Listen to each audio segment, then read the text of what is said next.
ने अंग्रेजी में भाषण दिया। एक विद्यालय का कार्यक्रम था, छोटे बच्चे बैठे हुए थे और 5 वक्ता उसमें आमंत्रित किए गए थे। एक थे सी ललसोता, जो समय 13 प्रमंडल के आए। दूसरे थे गुप्तेश्वर पांडे, जो उप आरक्षी महानिदेशक थे। तीसरे मेरे गुरु प्रोफेसर प्रमोद कुमार सिंह जी।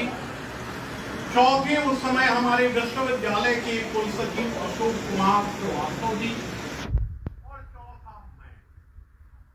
सी ललसोता हिंदी भाषी थे, लेकिन हिंदी में उन्होंने विद्यार्थियों को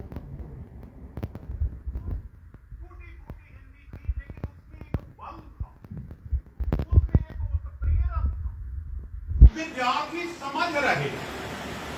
उसके बाद गुप्तेश्वर पांडेय ने अंग्रेजी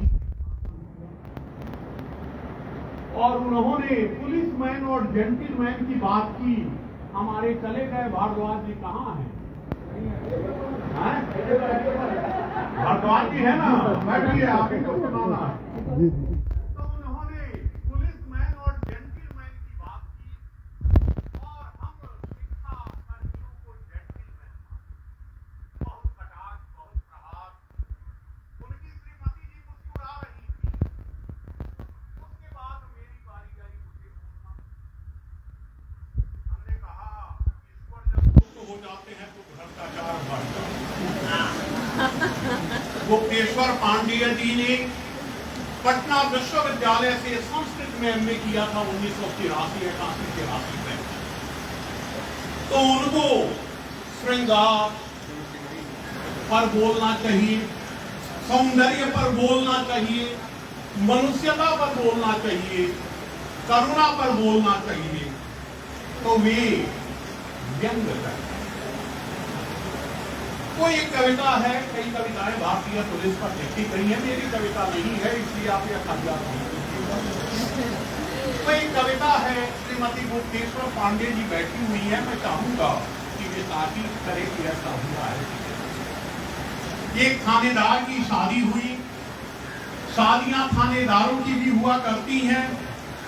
सुहाग रात के दिन उन्होंने सोचा कि खाना जाऊंगा, कुछ ऊपर से कमा लूंगा, पत्नी के लिए कुछ उपहार ले जाऊंगा, पत्नी खुश हो जाए। कमाने के चक्कर में भूल गए कि उनकी शादी हुई, आज उनकी सुहाग रात है। जब रात में आए, देखा कि बिस्तर सजा हुआ है, महिला बैठी हुई है। तो रसिया अंदाज में पूछा, अबे तू कौन? कहा कि नाथ, मैं आपकी धर्मपत्नी हूं। धर्मपत्नी है? तुम्हारे पास क्या सबूत है कि तुम मेरी धर्मपत्नी? कहा कि नाथ, रात ही मैंने आपको वरमाला पहनाई थी और पति के रूप में प्राप्त किया था। कहा कि वरमाला का पंचनामा करना होगा, लोगों की गवाही देनी होगी। कहा कि इससे बचने का कोई उपाय नहीं है। कहा क्यों नहीं है? निकालो एक 50 रुपये। तो मैं चाहूंगा कि श्रीमती गुप्तेश्वर पांडे जी बताएं कि उनके साथ ऐसा हुआ है। वो शब्द एक शक्ति प्राप्त करते हैं, जब हम उनका प्रयोग करते हैं वो शब्द पद बन जाते हैं, उनको एक स्थान मिल जाता है और वे बोलने लगते हैं। और महत्व इसमें है कि कम शब्दों में हम व्यापक विचार को समाहित करते हैं। हमारा देश ऋषियों का देश है और मंत्रों में बात की गई। एक एक मंत्र अपने आप में एक विराट ध्वनि काव्य। तो मंत्रों में बोलने की बात।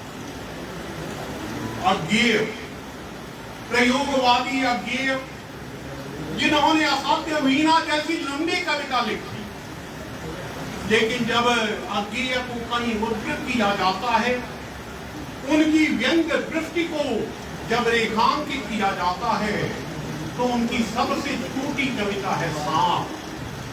सांप शब्द तो तुम हुए नहीं, शहर में बसना भी तुम्हें नहीं आया। एक बात पूछूं, उत्तर दोगे, फिर डसना कहां सीखा? क्या आज के जिस दौर में हम जी रहे हैं, आज जब मानवीय संवेदना क्षरित हो रही है, आज जब हम हमारे सामने पहचान का संकट। नई पीढ़ी समझती है कि पुरानी जो है वो बेकार है, और पुरानी समझती है।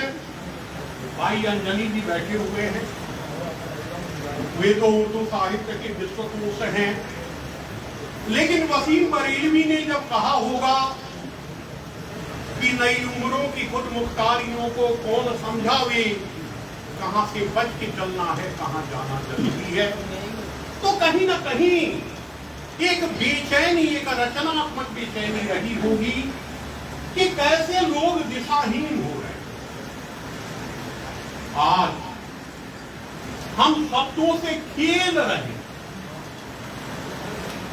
मैं जब इंटरमीडिएट का विद्यार्थी था तो एक चरित्र प्रथा जयशंकर प्रसाद के ध्रुवस्वाम्य नाटक में कोमा चरित्र चित्रण करना था, तो मैंने लिखा कि कोमा प्रसाद की कोमल कल्पना का वह कला किसलय है जिसकी कोमलता में उन्होंने करुणा के मुक्त हो गया कि वाह मैंने क्या लिखा। लेकिन आज अगर कोई विद्यार्थी लिखे तो मैं उसको फील करा, यह भाषा चलने वाली भाषा नहीं, यह भ्रमित करने वाली भाषा। तो शब्दों की ब्रह्म हत्या हो रही है। शब्द अपने आप में ब्रह्म है।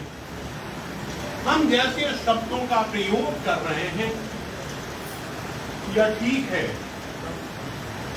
कि साहित्य में सिर्फ अभिधा से काम नहीं, लक्षणा और व्यंजना की भी जरूरत होती। जब कहें कि तुम्हारे छूने में था प्राण, तो ऐसा नहीं है कि कोई व्यक्ति है जो छू लेगा तो मुर्दा भी जी। तो आज जो हम प्रयोग कर रहे हैं, आज कामायनी नहीं लिखी जा रही, आज गोदान की रचना नहीं हो रही। ये रचनाएं बहुत पुरानी नहीं है, मात्र 8 दशक पहले इनकी रचना हुई।